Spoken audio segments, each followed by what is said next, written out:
Hello, friends. My name is Austen Hartke, and I'm so excited to speak with you today. Thank you to Maggie and all the folks at Gustavus for inviting me. I wish I could be there in person, but hopefully we can do that at some point soon. I'm here today to talk with you about this story from Luke, a great story where Jesus shows up and asks about brunch. It's a great story. And I want to tell you a little bit about it, but first I want to tell you another story. This is a story from my experience. If you don't know me, don't know anything about me, I'm a transgender guy, which means that I was assigned female at birth, but my gender identity and my understanding of myself is as a guy, as a male person. So my experience with gender was a long and twisty road that took about 24 years for me to kind of figure myself out and then tell other people about that. So this is a story from early on in kind of figuring that out. I was living in Minneapolis and in this tiny, tiny studio apartment all by myself. And I was in my first year at seminary. And I was finally coming to grips with the fact that I was pretty sure that I was transgender, but I didn't know what to do with that because it was really scary. It's a scary thing to figure out about yourself because you know that many people in your life might not be super psyched about that. I didn't know how people at school, at seminary were going to deal with it. I didn't know how my friends and family were going to deal with it. I was just scared. I was scared all the time, it felt like. And so I just stayed in my little apartment.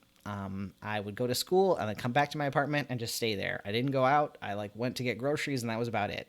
Because I just felt so scared about how everybody else would see me. I felt stressed out by the fact that I was getting misgendered in the world around me, even though I hadn't told anybody, but it was still stressing me out, right? So I just kind of stayed in this spot. I decided eventually that I was going to buy a chest binder, which is kind of like a compression shirt that folks might wear if they want to compress their chest for any reason or need to. And I thought, I'll buy one online. I'll just wear it in my tiny apartment. Nobody ever has to know. I can just wear it and it'll be for me, right? So I get this binder. And the first time I put it on, I look in the mirror and I see myself in the mirror and I think, it's like a light bulb went on. It was this eureka moment of that's me. I can see myself and I look like me and I feel like me. It just made such a difference in my ability, my self-confidence, my ability to just be myself. And this was about 2 days before Twin Cities Pride happened. And Twin Cities Pride happens in Loring Park, which was about 6 blocks from where I lived at the time. And I thought, I will just get dressed, I will wear my binder, and I will just walk over to Pride. And it took a lot of psyching myself up the first day of Pride. But I finally got dressed. I looked in the mirror. I was like, okay, I feel good. I feel like myself. I'm going to go. Didn't go with anybody. Didn't talk to anybody. I just went and walked around the stalls and looked at the parade on the second day. And that was it. And went back home. But it was my first time being out in the world feeling like I looked like I was supposed to look. And it was this huge turning point in my experience as a person. It was huge. I felt like I had the confidence to maybe take a couple little more steps outside my apartment to kind of maybe be myself in a couple more places after that. So it was a big concrete step in my self-acceptance, in my being able to just be in the world and to feel like I could be loved and I could be visible and I could be accepted. So how does that story connect with our story from Luke? Well, basically, I'm seeing some through lines here. Let me see if I can draw them out for you.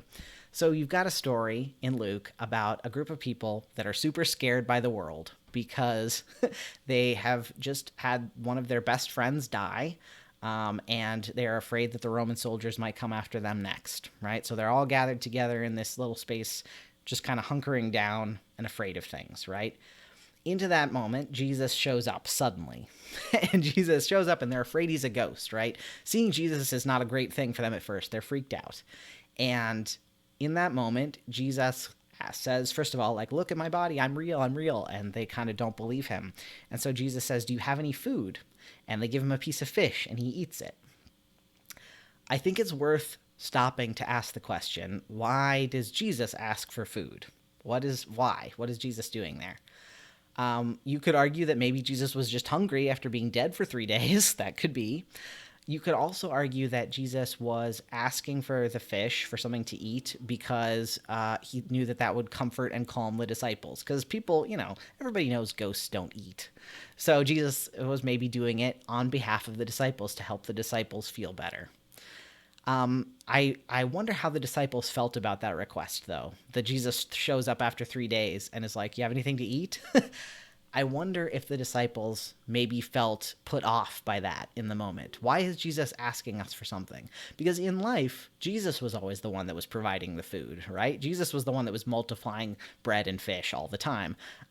So maybe the disciples might have been put off by this request from Jesus. Do you have any food? Well, yeah, Jesus, but you're the one that feeds us. Why are you asking this of us, right?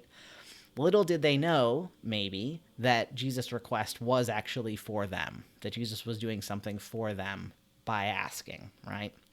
So we've got this moment here. And then once the disciples have kind of calmed down and they believe Jesus is who he says he is, Jesus says, "Cool, let me lay out the grand plan for you."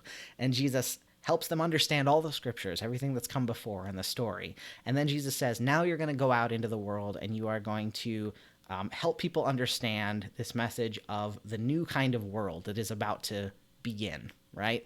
This message of love and liberation that is about to go out into the world. That's the plan. So between these two stories, here's the through lines. First of all, you've got a world that is scary, right? You've got a world where bad stuff is happening, or the fear of bad stuff, right?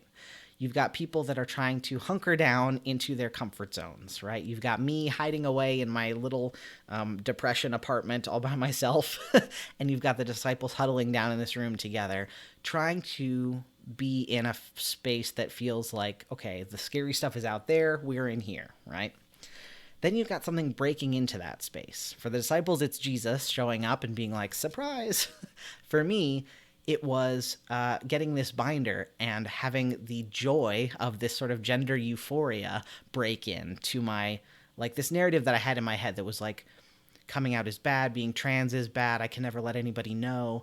And then I have this moment of joy where I see myself in the mirror. And that broke into my world, right? So you've got these things breaking in.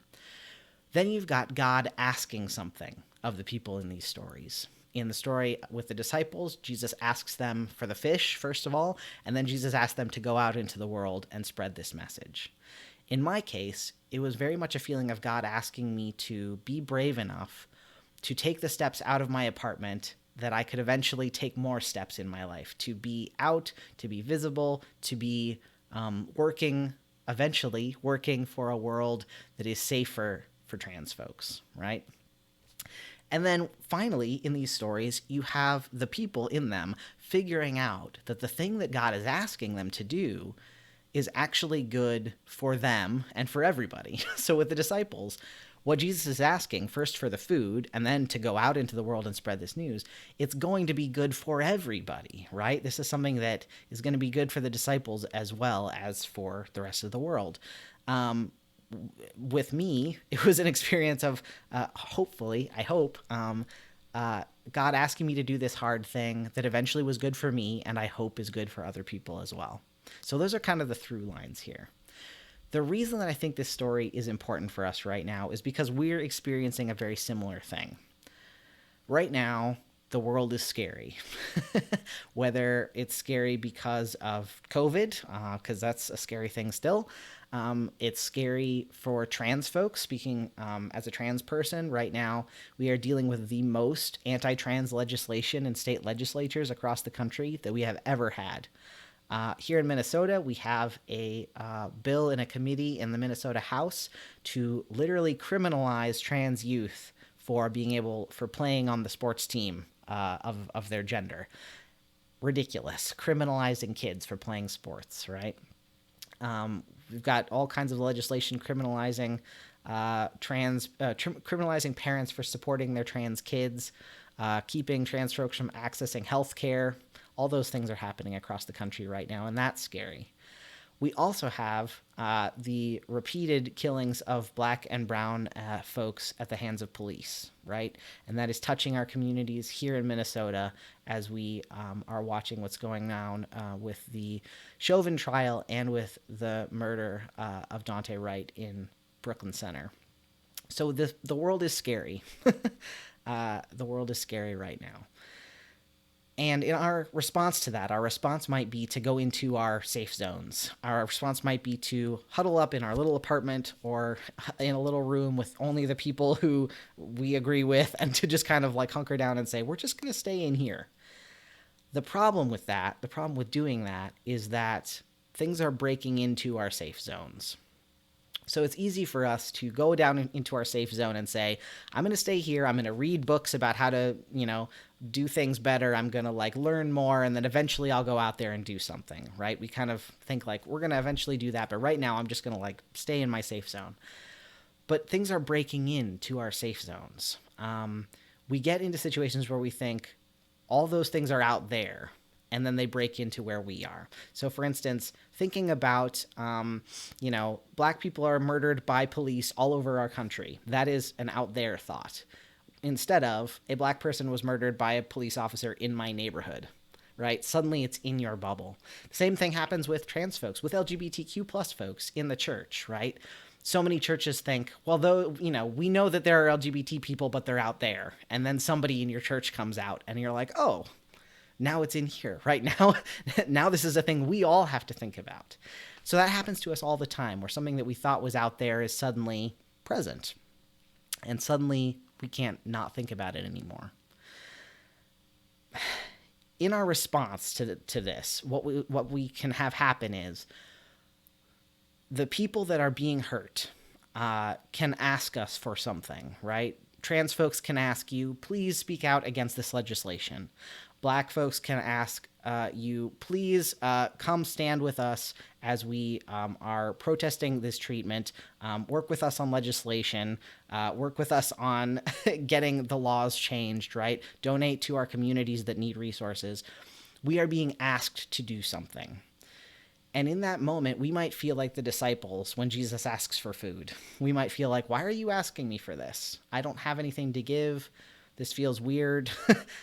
I don't know what to do. Nobody ever taught me what to do. We can feel like we are being asked for something we don't have. But in reality, I think maybe it's more of the situation where we're being asked for something because it's going to be good for us, good for all of us in the long run. What if we are being asked by our neighbor in those moments because Jesus is showing up in our neighbor? Jesus says, whenever you feed the hungry, whenever you give water to the thirsty, whenever you visit those in prison, you did that to me. And in these moments where people with marginalized identities are asking us for help, those are the moments when Jesus is showing up and asking for something, and then we can respond to them, right? We can respond by giving them the things that they need. So here's the takeaways from this story for me, and how it interacts with our life right now. When damage is being done to other people, we no longer get to say, that's out there. That doesn't happen here. That's not my problem. This is a story in our gospel reading about the scary stuff in the world busting in and suddenly things that happen to our neighbor are our problem, right? If we are people who have marginalized identities, this can also be a story about the times when we can come forward and say, do you have any food? It can be a story about us coming forward and saying, we need our church to change its policies. We can come forward and say, we need there to be a change in policies at our school, right? Because marginalized people are being unfairly hurt by them, right? By these policies. We as marginalized people can...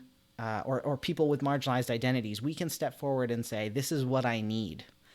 And that's not a shameful or bad thing. In those moments, we can be Jesus for our neighbor in the same way that our neighbor is going to sometimes be Jesus for us. Both of those things can be true.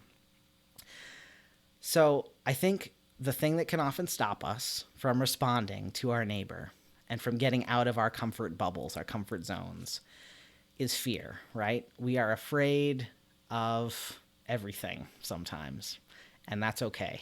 That's a real thing. I think about what the disciples are afraid of in this story. The disciples aren't just afraid of the Roman soldiers, right? The disciples are afraid that they have been abandoned. The disciples are afraid they've been abandoned by God. Jesus is no longer there, and they don't know what happened, and they don't know why, and they're freaked out, right? But Jesus didn't abandon them. God didn't abandon them in any of this story. At the beginning of this story, it says, while the disciples were still talking, Jesus shows up, right? Jesus seems to have been there kind of from the start, and he sort of just materializes at some point. But Jesus is always there, even from the start of the story. And at the end of the story, the verse that we don't actually read in our lectionary portion today, Jesus says, and my Spirit will be with you. I am sending out the Holy Spirit to go with you as you go out into the world. So from the beginning to the end of this story, where the disciples are scared about being abandoned, God has been there the entire time. And I think that's the thing that can give us courage too, as we are sitting here in our bubbles trying to figure out when to step out the door. God is there the whole time. God is present in every part of this story. God gives the disciples the courage to respond to Jesus' request and the courage to go out. God gave me the courage to step out the door and be myself. God gives us the courage to love ourselves and to respond to our neighbor in action, in loving action. We are scared, but we are not alone. We are overwhelmed, but we are not alone. God is calling us out of isolation and into community, into visibility, into being able to see each other more clearly. And God promises to continue to be with us on that journey. So let's go.